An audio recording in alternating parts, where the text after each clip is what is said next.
Good afternoon, everybody. We're here today to see this spectacular 5-bedroom, 3-bath property in the old Chailey Heritage School, which was converted back in the 90s into 15 different dwellings. And we're here to see the one that's for sale. Guide price $895. I thought I'd take you around to have a look. So we'll just do around the outside first, but also I thought I'd just show you this iconic Chailey windmill, which is right smack bang in the grounds of the property. So just a bit on the property itself. It's located within 6 acres of communal grounds, which I'll sort of wander you around in a minute, and the residents, the 15 owners, have full use of all communal grounds. But the beauty of this property is really its location. Those communal grounds, of course, but what I will just do is very quickly walk you around. So you have public footpaths around Chailey Common, literally on your doorstep. So there is one that radiates from there, and there is another there, and at the back of the building there are more around as well. So really great location for just general walking, recreation, especially if you have dogs, children. Perfect, absolutely perfect. And my clients have really enjoyed having that with their children growing up here, to really call their own, essentially, just to kind of wander around whenever they want, any part of the year. And it really is quite a special location. So I'll walk you down a little bit further down here. This is Mill Lane. Now this leads back onto the A272.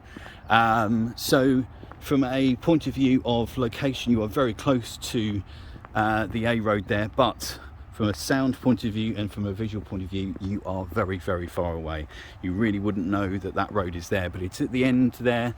I won't walk you down all the way to the end, but yeah, just beyond that tree there and the cattle grid is where the A272 is. So if you were to turn left on that road, that would lead you to the beautiful village of Newick, about a 5-10 minute drive maximum away. That would then lead you on to Uckfield.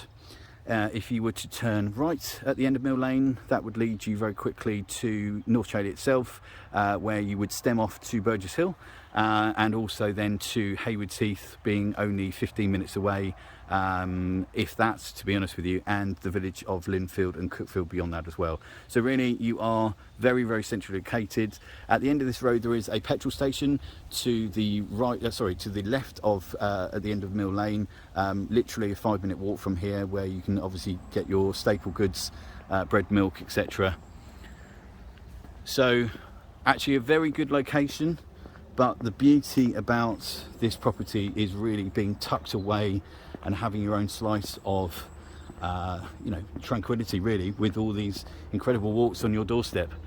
Obviously a stunning day to see it, as you can see, with the blue sky and the sun that we've got today, but really is a great location to really get away from it, and to access that network of footpaths that you've got around, that really, on top of the 6 acres that you've got around, is actually spectacular and very rare, in all honesty, to have a property with that much direct access and that much land around for your recreation. So just wander you through here. We'll have a quick, so ahead of you there is the parking. So there is parking, plenty of parking for the residents, also for guests as well. So you've got lots of parking here, no shortage of parking. The property, and actually all the properties here, have their own garages where they can obviously store cars, or extra storage if you so wished as well.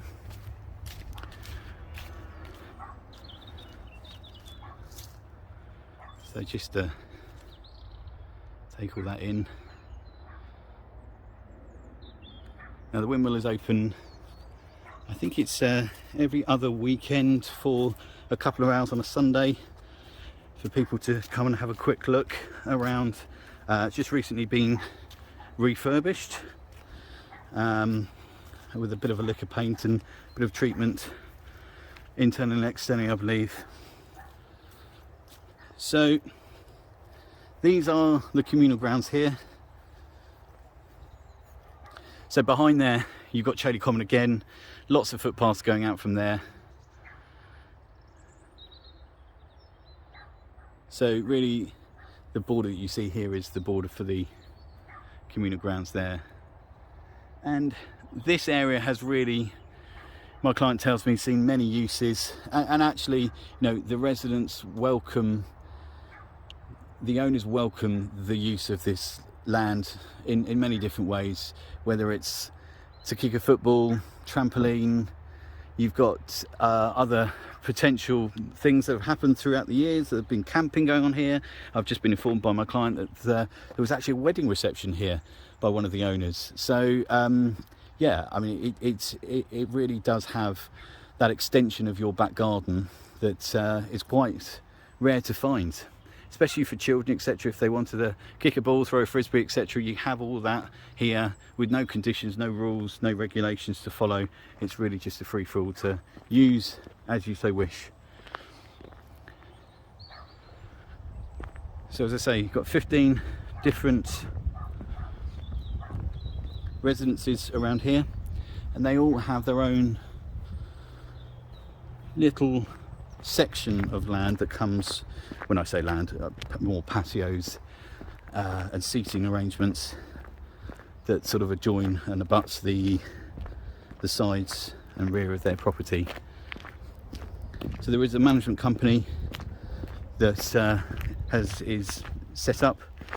There is a management charge of about £1,300, I think it's £1,240 per year that the residents pay into, and in return you get an awful lot of maintenance. For the grounds, you've got basically your gardener comes every week and maintains these grounds to a pristine condition all around, and really make sure that this is kept in tip-top condition all the way throughout the year.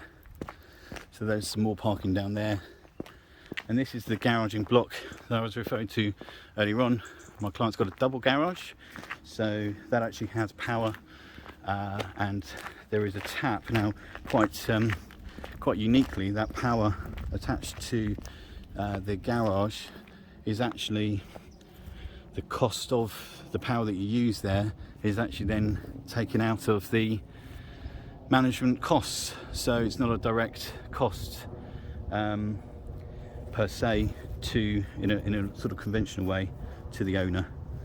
There's also a communal tap that people are invited to use as well down by the garaging facilities for washing cars, etc. So I'll wander you around again. Car parking there, and beyond here is again some more footpaths. So you really have got a network of incredible footpaths around this area, which makes this property in this location extremely unique, I think, in my opinion. I think if you are looking for that, it's very hard to find, and I think, you know, this provides a fantastic solution for people wanting to have the outdoors on their doorstep, but often you've got main roads or you've got a fair distance to travel either by foot or by car to get to those footpaths, especially for dog walking, etc. This you have directly on your doorstep. So wander you around again. As you can see, plenty of car parking spaces, and some down the bottom by the garages as well.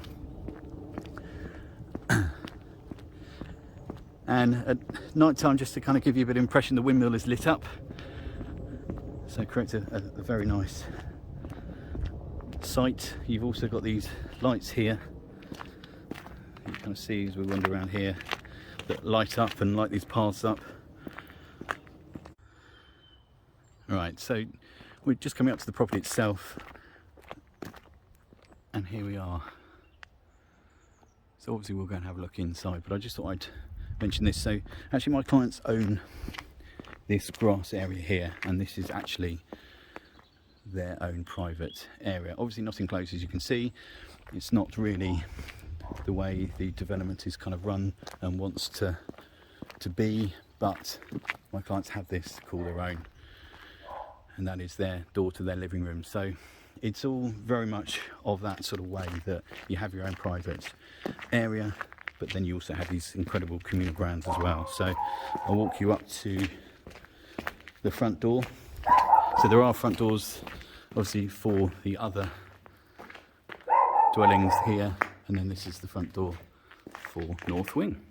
Let's go and have a look.